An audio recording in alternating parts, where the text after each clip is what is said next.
Hi Taurus, kumusta po kayong lahat? Okay, so yan Taurus, maraming salamat po sa walang sawang pagsubaybay sa ating pong mga reading, and kung ikaw ay bago pa lang sa ating channel, mag-subscribe na po kayo. Then, i-click mo na rin yung ating notification bell para lagi kang updated sa ating mga bagong upload, okay? So, Taurus, sa mga interested naman sa ating private reading, nasa description box below lang po yung link ng Facebook ko, message lang kayo. And by the way guys, maganda pa rin na alam yung inyong Sun, Moon, Rising, and Venus sign para sa iba pang guidance. Okay? So, by the way, tignan natin.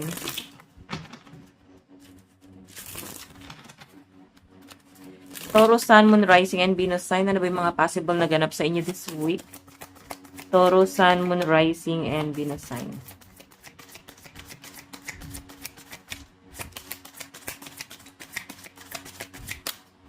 Taurus.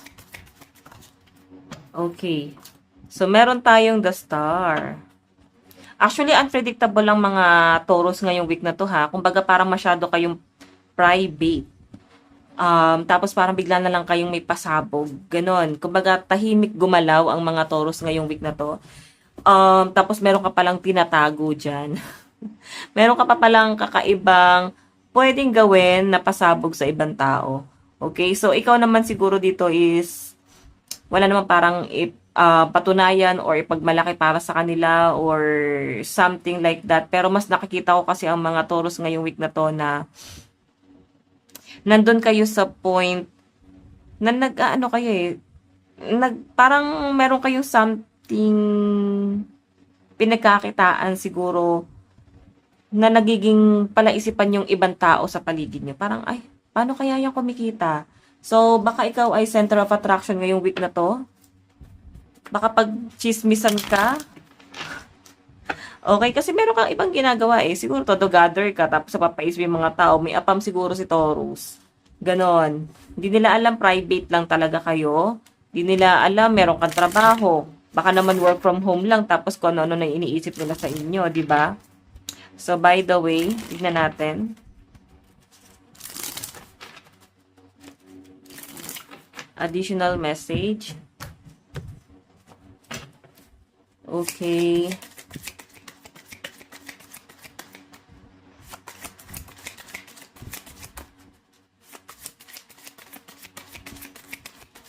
Taurus, Sun, Moon, Rising, and Venus sign. Parang ang mga Taurus ngayong week na to, wala kayong kailangan patunayan sa ibang tao eh. Ganun yung nakikita ko sa inyo. At saka, sobrang smooth lang nung inyong pamumuhay ngayong week na to. Okay? So, again, wala masyadong stress. Hindi kita nakikitang parang lumalabas. Private ng buhay mo ngayong week na to. Page of Swords pa yung energy mo. Oh. Sabihin, nagkakaroon ka ng plano, pero plano pa lang to. Wala pang action. May plano ka ngayong week na to. Something upgrade pagdating sa buhay mo, sa career, sa source of income mo. So, ang nakakatuwa lang sa mga Taurus guys, natututo kang mag-share ng blessing mo sa ibang tao. Hindi para sarili lang to. Kumbaga talagang sinishare mo sa ibang tao tong blessing na to. Yan yung nakikita ko sa inyo Taurus. So by the way, check pa natin. Okay, Taurus, Sun, Moon, Rising, and Venus sign. Taurus.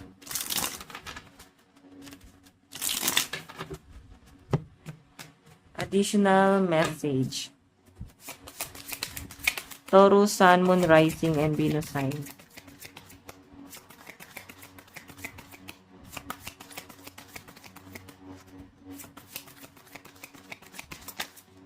Okay, meron tayong 7 of Cups.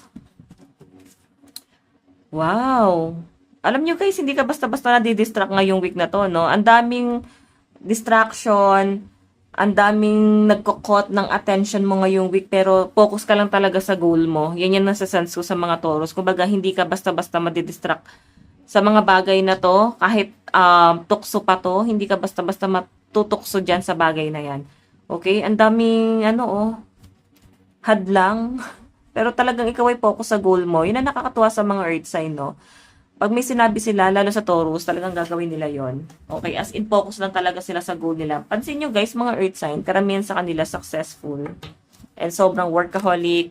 Marami sa kanila, business-minded. Kasi ano talaga sila, in focus talaga sila sa pera. Stability. So, by the way, Taurus, tignan pa natin additional message para po kay Taurus.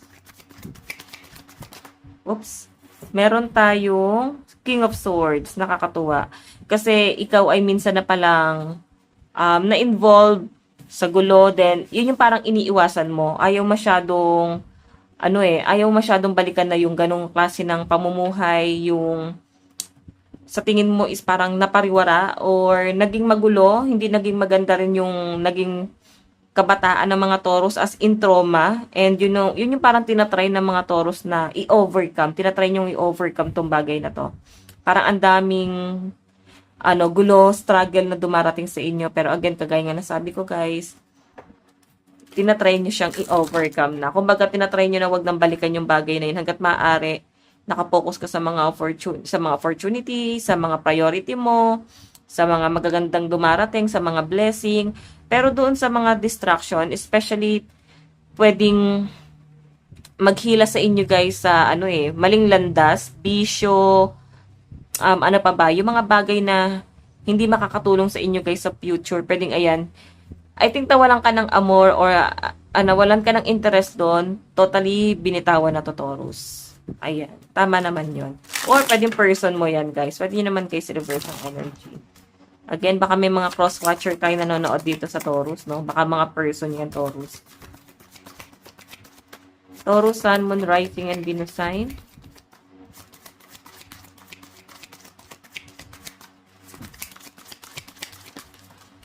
Okay, dalawa itong lumabas. Sa card natin, Wheel of Fortune moving forward. Diba? Kumbaga, hello, kailangan na natin mag-matured. Kailangan tuloy-tuloy ang pag-usad. Hindi dapat tinatambayan yung stress, yung sakit, or yung trauma. Kailangan may ini-improve. So, ang nakakatuwa lang sa mga Taurus, talagang kayo ay may ganap na nangyayari. Okay? Moving forward na yung energy mo dito eh. So, hindi na para i-look forward pa tong mga masasalimuot na nangyayari, guys. Six of Wands, wow. Tignan mo naman, no, masyado kang bina-value at isa kang role model sa lahat. Okay? Taas na kung tignan ka ng mga tao sa paligid mo. I think sa career to guys, baka may promotion na nangyayari or pwede baka makuha mo yung dream job mo. Something blessing. Okay? Improvement pagdating sa career mo. So by the way guys, advice, meron tayong push through any insecurity. So ayan yung sinasabi dyan guys. I think sa halip na ma-insecure is bakit hindi na lang gawin, okay? Or i-improve na lang yung sarili. So, nagiging business-minded ang mga Taurus dito. I think may mga iniisip ka ngayong week. By the way guys, ito lang po ang inyong reading. Maraming salamat. God bless and love you all. Bye-bye.